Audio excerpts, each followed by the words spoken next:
Okay, guys, this will be part 2 of ranking all 38 films that were released in 2018. So let's just jump right into it.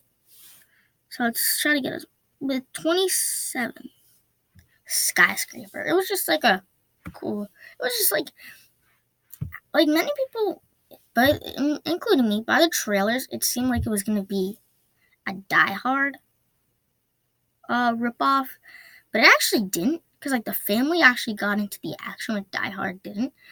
And then now thinking about it, I'd actually prefer a Die Hard ripoff than what we did get. You know why? Because Die Hard had good villains, good characters, good good foreshadowing. Because like the first 10 minutes of Die Hard is not the action. It's not terrorists coming in, but instead it's foreshadowing parts of the movie. And this was just like it got straight on the action, and it just didn't. I didn't care for it because like if you're gonna do this type of film, give you a reason to root for these here. And yeah, give you the fact that he lost his leg in a war, and like you do care for the family a little bit, and you do understand like it's what the family is. So, but like I just didn't really like all the family aspects, all the parts with like the family. Besides, the family got in on the action, like had these scenes, cause it's just like it didn't make sense. And the whole skyscraper aspect, I just couldn't. I just couldn't enjoy it. I couldn't enjoy the film on just so many reasons. One of them being just you want to root for, the Rock's character, but you just can't. And you do want to root for him, and you do root for him, but it's played off in such an invincible way. And he's able to think of all these things, and it took a film that could be so grounded, could be something you it should be a scenario that you can be in, and that you had to be creative. And I felt that was what they were building up to. It's it's an everyday man doing this stuff, but the way he did it, the way he thought about it, it's how. And I feel like that's what all the Rock's characters are. That's what also I don't like about it. It's just it's just like any other Rock movie, because it's all these characters are built up as these invincible guys. And yeah, he lost his leg, but the leg had one scene where it actually mattered that he didn't have a leg. And other than that, it's he felt like he was just acted so he was so invincible. But that's what he always does. He always just acts oh, he's so invincible, he can do everything. But it's no, that's not what we want. We don't want him to be conveyed as this superhuman guy, but that's what we got. And I just don't understand, because and I just didn't like it, because it just felt predictable in a sense. You knew the family was gonna make it, you knew everybody was gonna make it, you just know it, because that's what the type of film is. And so you couldn't really have any suspense, because you knew what the outcome was. You knew what was gonna happen, you knew this was gonna happen, you knew that was gonna happen. And so it wasn't the best. The Meg, this is one of those big shark movies, dumb, fun, but at times it could get boring. And that's what I don't understand is with this and Hurricane Heist, it's how can you make a boring movie out of these types of premises? And it wasn't all boring. Some shark action was in play that was cool, and other than that, there's not much to say other than it's just some dumb fun. I had fun with it, but it wasn't a film where it's that, where it's when I think of shark films, when I just think of good blockbuster action, I don't think of this film. It just feels like one of those films that are just there. It exists, but nobody really Not cares, but just there. Ocean's 8. You can't say that this film is like Ocean's 11 or Ocean's 12 and just re-spended or not race, or gender bended the characters. That's not really what they did. And it is all in the same universe because it's actually, Danny Ocean's sister, I think. But at the end of the day, it actually had a twist that I didn't see coming. Cause I couldn't tell that there was only 7, and then the I forgot what it was. It was like not the queen, but like the fashion. The person who was wearing the necklace ended up being the 8th member. And that was really took me by surprise. I was like, because I never actually realized that there was only 7 until she came in. I was like, hey, could I join? I was kind of in on it too, because I knew that you were going to do it. And at the same time, I was like, why would you just go in on it? I guess she liked the jewels a lot too. But I guess at the same time, it was still cool, because it's like, I did not see that coming.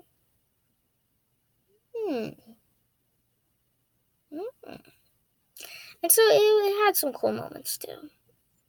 Well, yeah, and it wasn't like every character was female. There were still some male counterparts, male interactions that were cool. But overall, any day, I'd probably prefer the original Ocean's films. But it wasn't a bad one. It was still not the greatest. So yeah. And then up next, but it still had some cool. The heist itself in the middle. It was actually not the middle. It was like it was hard. How would I describe it? It was like 3/4 of the way through. Yeah, the heist, and then but it was still cool. The last, kind of like act. I forgot what they were doing. Oh yeah, they were trying to figure out like who. I still don't. I can't remember. I'm sorry. It just was one of those films where it's like the heist itself is pretty cool, and I actually like the characters and had some funny moments. Next would be Jurassic World: Fallen Kingdom. This was the other film that was a big disappointment, and I'll tell you why. Because it's in this ranks in like the middle. It ranks in the middle, 24th. That's not actually the middle. Sort of. But it ranks in a place where it's like, I don't really see where. Why it's a disappointment is because I thought this would rank in like the top 10 and one of the best. Instead, you just got a film that's like boring. You take the Jurassic World franchise and you throw it into a house. What the hell are these? Let's just pretend like we were in the pitch and they're pitching a film to the directors. We're the writers and we're pitching a film. I think we should put all our favorite characters, all our main characters, in an auction for dinosaurs and have half of more than 3/4 of the movie spend in one night introducing dinosaurs and have dinosaurs break in a mansion, break loose, have a full-on war in the mansion with our main characters for an hour and 40 minutes. We're gonna spend all that time in the mansion. And that's what we're gonna do. Characters cannot leave mansion. Mansion. Dinosaurs. Inside. Auction. We need an auction. We need characters bidding on dinosaurs, because that's cool. Right? That's so cool, right? It's so cool, having a dinosaur run loose in a mansion for main characters when when the last films were done really successful and the box office was spent on an island with dinosaurs where they can run freaking loose. Yeah, but we're not doing that. We're setting it in a mansion. We're gonna have people run loose in a mansion. They're gonna have fun in the mansion. Mansion. Captive, locked up, daughter, granddaughter, granddaddy. We're gonna have him be the main protagonist. He's gonna die hit by the cane. The main villain, his grandson, and who knows what the hell? Cause it's a stupid movie. Yeah, it's a really stupid movie. Why?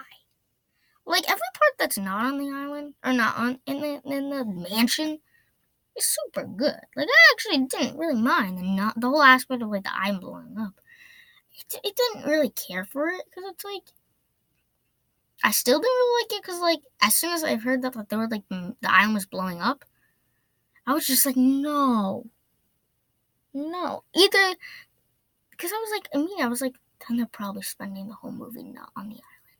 Or they could just done the whole movie saving the dinosaurs. Instead, 20 minutes into the film, they saved the dinosaurs. And it's just like, And literally for like an hour and a half, you're in the mansion. And why, my God, it's a boring movie. As soon as they go in the mansion, it's so boring. Because like you take the whole premise, the whole idea of like dinosaurs running loose on an island and you try to survive. And like you do this in a mansion, in a captive state, in a captive area, and it bored me. And and there's like a common theme with some of these films where it's like you take movies that just shouldn't be. It shouldn't be boring, and you just make it boring. Now, why it's not that low? Because still, there's still great dinosaur action, dinosaur play in the mansion. It just got old quickly. And even the dinosaur action couldn't save it from ranking 24th, still the bottom half. And so it couldn't stop it. It was just like, do these people who think about coming up with this movie have like issues? Because like, think it back. I don't like just why. And it frustrates me talking it today because it's like you take a film that it's just so film idea or film concept, or not even that. You have a potential to have a great film concept, film idea, and I don't think it's even that hard to just make a good Jurassic World, Jurassic Park film. It just needs to deliver, needs to have great characters, and it did because it brought back the same characters. So that's also one of the reasons why it wasn't that low. And Justice did add not something. He didn't really add anything, but he was just a good tag along.